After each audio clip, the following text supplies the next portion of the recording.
Wakey, wakey, the Kellogg's football camps are here, all over the country. It's game on. Learn new skills, make new friends, and have loads of fun at your local clubs. Grab your boots for a summer of football at the Kellogg's football camps. Parents, buy a promotional pack of Cocoa Pops, Rice Krispies, and cornflakes before the end of June to claim a free day.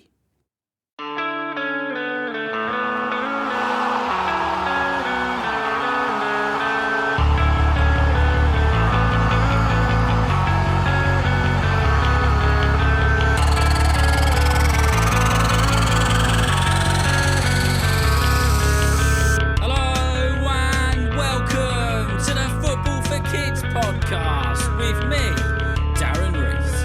In this episode, we're going to be talking a bit about the history of England in semi-finals, and we're going to have a look at the tale of a tape when it comes to measuring up England and the Netherlands, because on Wednesday, the 10th of July, England and the Netherlands will battle it out for a place in the Euro 2024 final. Now, before we get into this episode properly, I'm going to do one of your England's greatest ever players list. And I have chosen this one to do because it is a cracker. And it's by Felix Nash, who has not only put a fantastic list together, but has also done an amazing picture of the England Three Lions badge. Felix has got Bobby Charlton in at number 10. Then it's Peter Shilton, the most capped England player ever at number 9. Then he's got Bobby Moore at 8, Michael Owen at 7, Wayne Rooney, that's Wazza, at 6, 5 is David Beckham, 4 is Gordon Banks, 3 is Gary Lineker, 2 is Alan Shearer, and number 1 is Harry Kane. Well done to you, Felix, and thank you very much for being a listener of the Football for Kids podcast. And remember, if you want to shout out a message or you want to send in your 10 greatest England players of all time, then please ask an adult to send an email to footballforkidspodcast@gmail.com. The email address is in the description of this episode, so it can easily be clicked and off you go. You've got your message in. So, here we go. England's third semi-final under manager Gareth Southgate. But before we go into the recent ones, let's have a quick look at the times England made a semi-final before Gareth Southgate became the gaffer. So the first semi-final which England ever made was, of course, when they played in the World Cup in England in 1966. And it was Sir Bobby Charlton who scored 2 goals to book England a ticket to the final where they would play West Germany for a chance to lift the World Cup trophy. And we all know by now what happened then. Their next semi-final was in the Euro 1968 tournament in Italy, where there was only 4 teams, but England came 3rd place. In terms of the Euros in recent times, and before Gareth Southgate was appointed as the England manager, they've only made it to 1 semi-final, and that was in 1996, but they were brutally knocked out on penalties by Germany. Coincidentally, Gareth Southgate was the only player who happened to miss his penalty on that night. The next semi-final England would make was the Euro 2021 against Denmark. And who could forget the skipper Harry Kane winning it for England in extra time against Denmark? Something which he did yet again just the other day in the Euro 24 quarter-finals. So, there's a brief history of England in the semi-finals, but what about the Netherlands then? How have they done in competitions overall over the years? The majority of the Football for Kids listeners are based in the UK, but I know there are a good couple of thousand of you who listen in the Netherlands. The Netherlands themselves have had some brutal exits from tournaments over the years. In the FIFA World Cup, they've never actually managed to win it, but in 1974 they made it to the final and were beaten by the host Germany 2-1. The following World Cup in 1978, they made it all the way to the final again, but they were beaten by the hosts again. This time that was Argentina, who won 3-1. But in terms of the Euros, the Netherlands have had quite some time in the tournament. The first tournament they ever entered, they made it to the semi-finals and they came 3rd place. That was in 1976. They then went on to win the 1988 tournament, beating the Soviet Union 2-0 in the final to lift the trophy. The following Euros, they were brutally knocked out by Denmark on penalties. They made it to the semi-finals yet again in the year 2000, but were knocked out via penalties yet again, this time by Italy. And in the following Euros after that, in the year 2004, they were beaten 2-1 by the hosts Portugal.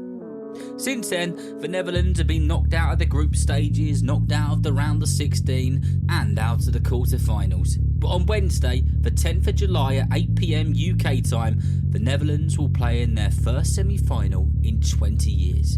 And you bet they will be up for it. So, we've had a bit of a reminder about the two teams and their track records in general when it comes to the later stages of the tournament. What's the history like between the two of them then? 22 games across competitions and international friendlies have been played between the two countries over the years. And I've got to tell you, it's been pretty tight.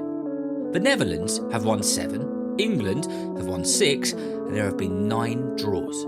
The first ever game goes back to 1936, where England won 1-0. They then played again in 1946, and England beat them 8-2. What a game that must have been. 10 goals in one game. It wasn't until 31 years after that game that the Netherlands got their first international footballing victory over England. The Netherlands actually ended up third in their group this year, mainly due to a defeat they suffered to Austria. They then met Romania in the last 16, but comfortably beat them 3-0. And then they played Turkey in the quarter-finals, which was a game that looked like it could go either way. But a Turkey own goal sealed the deal for the Netherlands, booking them a ticket to the semi-final. A quick recap and reminder of England's tournament so far. They won their opening game against Serbia 1-0, then they drew 1-1 with Denmark, then they drew 0-0 in a boring game against Slovenia, but finished top of their group by 2 points. They then met Slovakia in the last 16, where it was all going horribly wrong until Jude Bellingham scored that bicycle kick. You know the one. It was in the last moment of the game. And then Harry Kane sent England through to the quarter-finals with an extra time winner. Jude and Harry, the heroes of the day.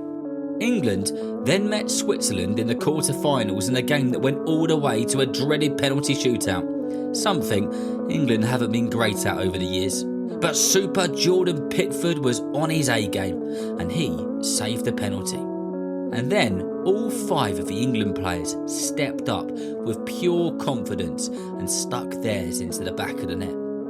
I think the most remarkable one has got to be Bukayo Saka's, because he missed his in the Euro 2020 final and he got a very uncalled for bad time, but he still had the guts to step up when the pressure was on and take a penalty for his country. What a player and what a man he is. The Netherlands have dangerous players and they've shown that they just needed a bit of time to get warmed up into the tournament. And they most certainly have a dangerous player in Cody Gakpo at the moment, who is currently on course to win the Golden Boot this year. Lots of people have written into me asking me about Gareth Southgate and whether I think he's not the man for the job anymore, and there's been lots of worry about the way that England have been playing football. My opinion is England aren't playing bad football. They're playing football with barely any risks at all. They're not rolling the dice. It's ultra safe football. And for quite a lot of the time, it's football which isn't the most exciting. But they've gone the whole tournament unbeaten, they finished top of their group, and they've only conceded 3 goals in 5 games. Gareth has got the team to the 3rd semi-final as an England manager, and he's taken England further in the Euro tournaments than any other England manager in history. What will the semi-finals against the Netherlands bring though? I'm not sure, but I do know one thing though. It'll be a game where both sets of players know how much it means for their country. It'll be a game between 2 teams who have got some history, and it'll be a game which the world stops to watch. I hope that you've enjoyed listening to this build-up of England versus the Netherlands. And now you're stacked with stats, facts and information, you can join in on those conversations around the dinner table, on the school field, and wherever that topic may come up. So remember, if you know someone who loves football just as much as you do, then please tell them about Football for Kids. And whether you're playing football soon, watching it on the telly or pitch side, I hope that you enjoy the game. See you next time.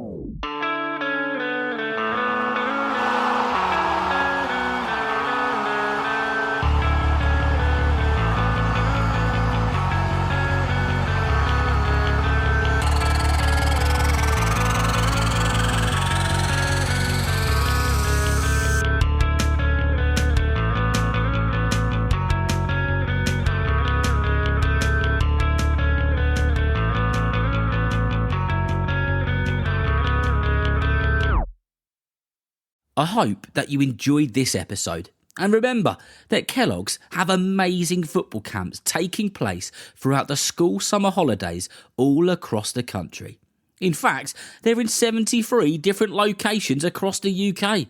The camps are for 5 to 15-year-olds and are in partnership with the EFL, Manchester City, Celtic and Rangers with FA approved coaches. To sign up today, grab a promotional pack of Kellogg's cereal, find the camp code and redeem a free place at www.kellogg'sfc.com. Terms and conditions apply.